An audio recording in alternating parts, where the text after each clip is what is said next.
Welcome to The Explainer. So today we're going to talk about something really tricky. Betrayal without proof.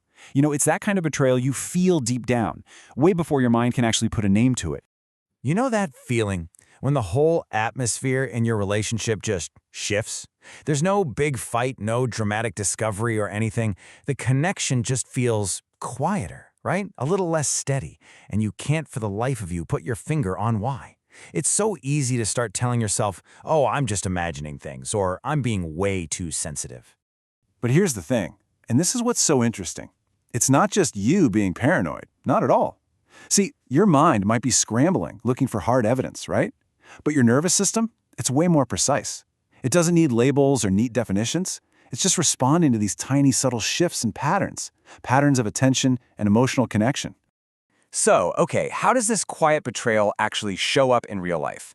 Well, we're going to break down 4 really common forms. Let's start with the first one, which is called emotional displacement.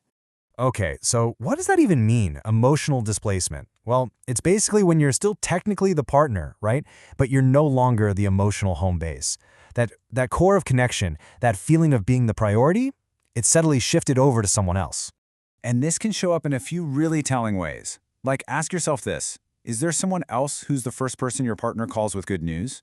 Have they become the main confidant? The one who truly gets them. When all that deep inner stuff, the thoughts, the dreams, is being shared more with them than with you, that's a huge sign. And here's a really big one. If you ever find yourself being compared to this person, and not in a good way. All right, let's move on to the second form.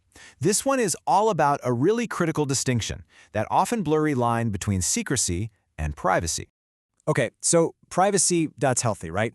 It's all about protecting your own sense of self. But secrecy, that's totally different.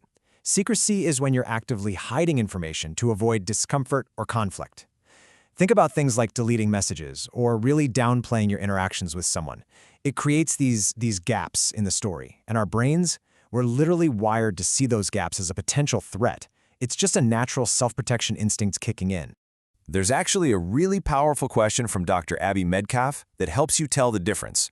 Just ask yourself this. Would I be embarrassed or ashamed if my partner could hear this entire conversation I'm having with this friend? If the answer is yes, well, that's a huge sign you've probably crossed the line from healthy privacy into damaging secrecy. Okay, next up, our third form, redirected intimacy. Now, this one is interesting because it's not so much about what is happening, but more about what isn't happening between you and your partner anymore.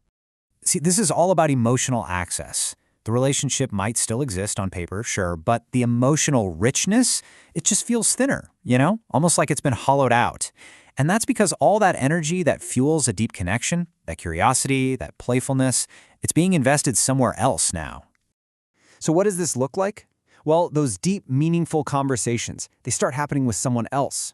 All that emotional depth is being built elsewhere, and your connection is left feeling kind of shallow. And yeah, sometimes there's even a noticeable attraction or chemistry with that other person, even if nothing physical is happening. It's a clear sign that the intimacy that really belongs in your relationship is being redirected. And that brings us to our fourth and final form. And honestly, this is one that, over time, can cause the most profound damage. It's defensiveness instead of repair. So let's just walk through this destructive cycle, step by step. It usually starts when you express that you're hurt, right? You're trying to reconnect, but instead of getting any kind of reassurance, you're just met with defensiveness. You get told you're too sensitive or you're overreacting. And because of that, the original problem, the original hurt, it never actually gets healed. And when that repair doesn't happen, trust doesn't just explode in a big fight. No, it just quietly dissolves. Okay, so we've gone through all of this. What's the big takeaway here? What does this all boil down to? It really comes down to a reframe. It's about learning to trust your own internal signal. Because here's the absolute truth. Cheating, betrayal, it isn't just about physical acts. It's so much deeper than that. At its core, it's about loyalty. It's about transparency. And it's about whether or not you feel emotionally safe and chosen in your relationship. And please, this is so important to remember. Your feelings, they are information. They're data. If something is consistently leaving you feeling unseen or unchosen or subtly replaced, that feeling isn't a weakness. It's a signal. You absolutely do not need some dramatic scandal or undeniable proof to validate that feeling. Now, recognizing this stuff isn't about jumping to conclusions or pointing fingers. It's just about honoring what your body, what your gut has been registering all along. It's about giving yourself permission to take a step back and ask yourself one final, really crucial question. What kind of connection, what kind of relationship truly feels safe, truly feels steady, and truly feels like home?